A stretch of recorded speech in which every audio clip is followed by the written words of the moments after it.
Our next home, we're leaving the salubrious suburbs behind and heading into the heart of the Holy Land.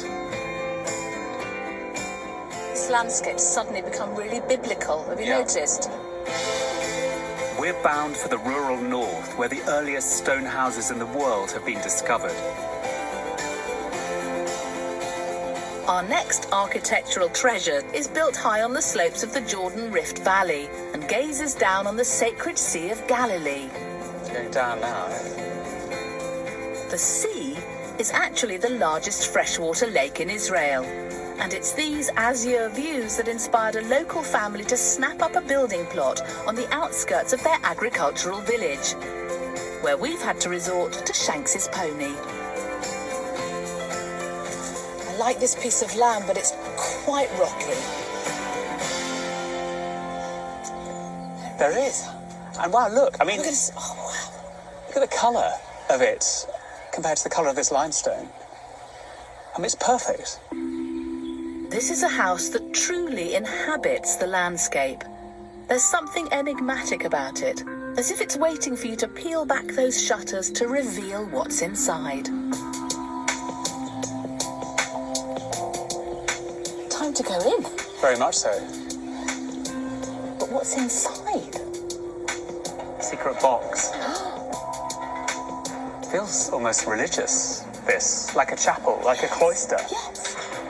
Look at the light piers. It's magical the way it's bouncing off the floor.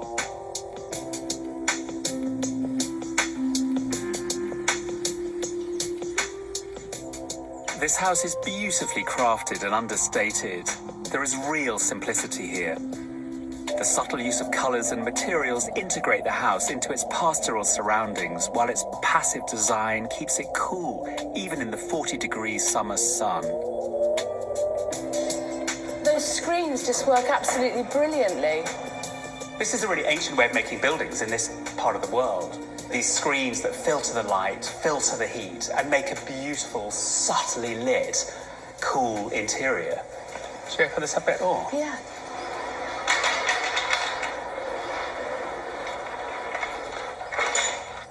You know, it's a pretty good space to be in. You've got the sun, you've got shade. Piers Taylor standing talking to you about architecture. We are very close to where Jesus preached one of his greatest sermons to the masses. I want you, Piers Taylor, to give me a sermon on architecture. Convert me.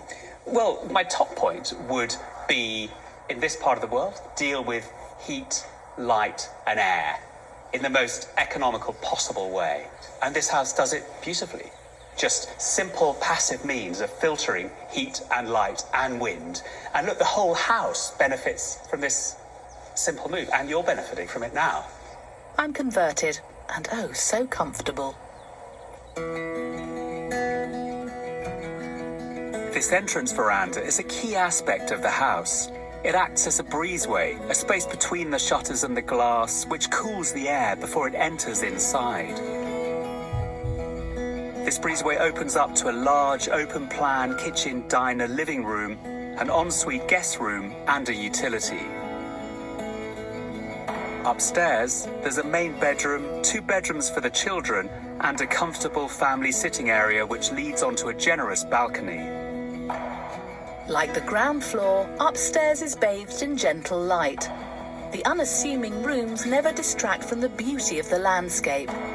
The house is permeated with fresh air, drifting up from the sea. This gentle, simple home is rooted in its environment. The couple who live here have a young family, and I think this is just the most charming little girl's bedroom. It's really simple, really quiet, and it also has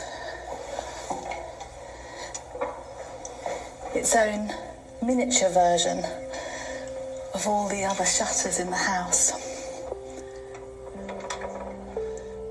Every bedroom has a window out on this world. And in this climate, the south-facing ones in particular benefit from an indigenous feature to help them keep cool. There's something about the proportion of an opening like this that makes sense in this climate. The heat is usually so extreme, the light is so extreme, that a smaller opening with a pair of doors that you can shut, a between space that keeps the heat out, and then a screen that deals with light. It's timeless and perfect.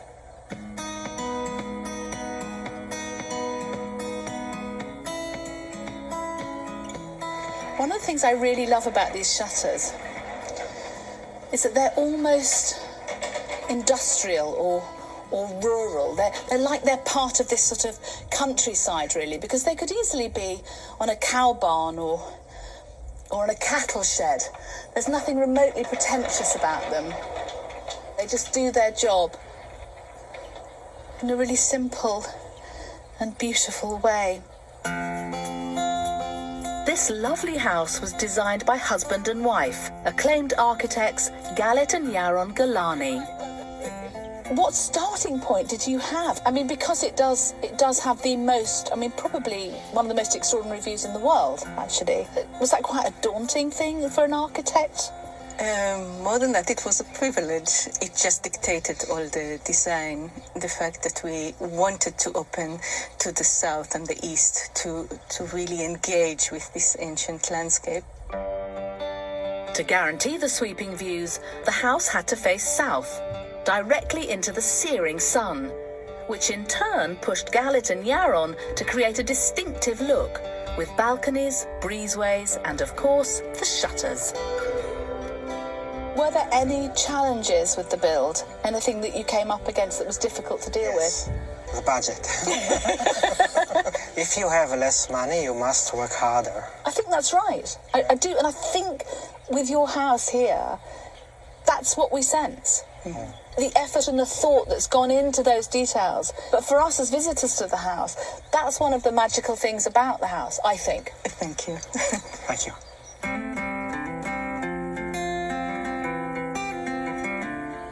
In an age of environmental awareness, there's a tendency to think that you need high-tech methods to deal with climate, particularly in a place like this, which gets baking hot. I mean, it's 40-odd degrees here for much of the year. The question is, how do you make usable living spaces when you've got that kind of climate? And what you do is what this house has done. You take almost half the depth of the floor plan is given over to a breezeway that exists through here. And effectively what this breezeway does is act as a buffer from the heat and moderates the light, moderates the heat and everything else between. And then the bulk of the heat, the bulk of the harsh light are filtered by this screen. And that then allows this to be a usable, shaded space. And they make it into something, a real beauty. You can see why the owners wanted to build a house here, but they weren't the first people to think of this place as a really desirable location. Out there, they have discovered evidence of human habitation from as long ago as 14,000 years. But what's brilliant is they did the same things then that they do now. They take the stuff of the ground and they make it into poetry.